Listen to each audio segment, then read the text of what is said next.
প্রচণ্ড গরমে জানি সবার বাড়িতেই এখন একদম হালকা আর লাইট খাবার হচ্ছে, কিন্তু মাঝে মধ্যে এরকম টিফিন খেলে অসুবিধা খুব একটা হবে বলে আমার মনে হয় না। আর এটা একদম খুব সহজ পদ্ধতিতে বাড়িতে বানানো টিফিনের একটা আইডিয়া, যেটা হচ্ছে একদম নরম তুলতুলে আর একদম পাতলা পরোটা, আর তার সাথে একদম দোকানের মতো ঝাল ঝাল আলুর তরকারি।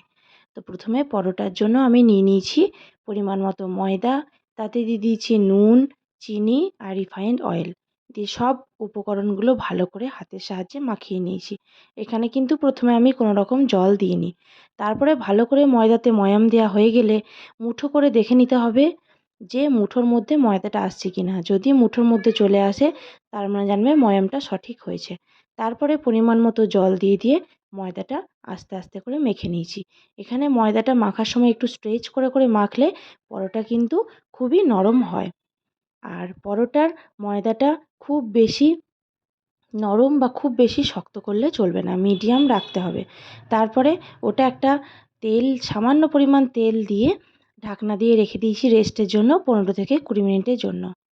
এদিকে আমি আলুর তরকারির জন্য আলু, টমেটো আর কাঁচা লঙ্কা এরকমভাবে কেটে জলে ভিজিয়ে রেখে দিয়েছিলাম 5 থেকে 7 মিনিটের জন্য, যাতে আলুর কষটা তার মধ্যে উঠে যায়।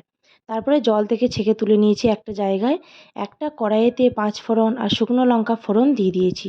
গ্যাসটা মিডিয়াম টু লো ফ্লেমে করে রেখে 5 ফোড়ন থেকে যখন গন্ধ বেরোবে তখন সামান্য সরষের তেল আমি অ্যাড করেছি। তোমরা চাইলে এখানে রিফাইন্ড অয়েলও দিতে পারো। যেহেতু আমি এখানে বেশিরভাগ রান্নাই আমি সরষের তেল দিয়ে করি, তাই আমি সরষের তেল দিয়েছি। তারপরে ওই কেটে রাখা আলু, টমেটো আর কাঁচা লঙ্কাগুলো দিয়ে নুন আর হলুদ দিয়ে একটু নাড়াচাড়া করে নিয়েছি।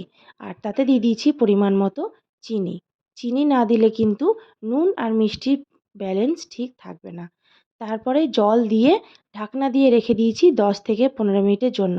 এখানে ঢাকনা কিন্তু মুখে মুখে দিলে চলবে না কড়াইয়ের, তাহলে তেল মশলা ওই ঢাকনাতে সব লেগে যাবে। একটু ফাঁকা রেখে দিতে হবে ঢাকনাটা। আর গ্যাসটা মিডিয়াম টু লো ফ্লেমে করে দিয়েছি। তারপরে এদিকে আমি ময়দাটার ঢাকনা খুলে দেখে নিয়েছি, একদম পুরো সুপার সফট আছে মাখাটা।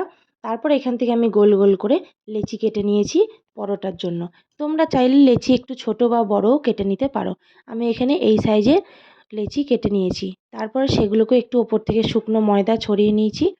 তারপরে একটা চাকি বেলনাতে একটা লেচি নিয়ে ওপর থেকে শুকনো ময়দা ছড়িয়ে গোল আকারে রুটির আকারে বেলে নিয়েছি।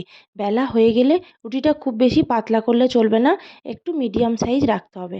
তারপরে ওপর থেকে 1 চামচ রিফাইন্ড অয়েল দিয়ে ভালো করে বুলিয়ে নিয়েছি রুটিটার পুরো একদিকে। তারপরে এরকম করে 3 কোণা আকারে শেপ দিয়ে দিয়েছি।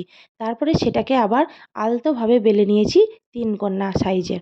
তারপরে একটা তাওয়া গরম করে ওই পরোটাটা দিয়ে দিয়েছি ওর মধ্যে। তারপর দুপিঠ ভালো করে সেঁকা হয়ে গেলে ওপর থেকে সাদা তেল একদম পরিমাণ কম দিয়ে দিয়েছি। 1 চামচ করে 2 চামচ দুপিঠের জন্য আমি ইউজ করেছি। দেওয়া হয়ে গেলে পরোটা যখন দুদিকে ভালো করে ফুলে উঠবে, গ্যাসটা কিন্তু একদম লো ফ্লেমে করে রাখতে হবে, না হলে কিন্তু এই সময় পরোটা ওপরে ধরে যাবে বা পুড়ে যাবে আর ভিতরটা কাঁচা থেকে যাবে। তারপর এরকম খুন্তির সাহায্যে চিপে চিপে পরোটা ভালো করে আমি সেঁকে নিয়েছি। তারপরে এইদিকে আলুটা সেদ্ধ হয়ে গেলে আলুর তরকারি নামানোর আগে আমি এখানে কিছু ক্রাশ করা কস্তুরি মেথি দিয়ে দিয়েছি আর ওপর থেকে ছড়িয়ে দিয়েছি ভাজা মশলা, যেটা আমি একদমই বাড়িতে বানাই, পুরোমাত্র হোমমেড। তারপরে ভালো করে নাড়িয়ে চাড়িয়ে নিয়ে আলুগুলো একটু স্ম্যাশ করে দিয়েছি, তাহলে কিন্তু আলুর ঝোলটা একদম মোটা টাইপের হবে আর খেতেও খুব টেস্টি হবে। এইভাবে আমি বাড়িতে পরোটা আর আলুর তরকারি বানিয়ে নিয়েছি। রেসিপি ভালো লাগলে অবশ্যই জানিও।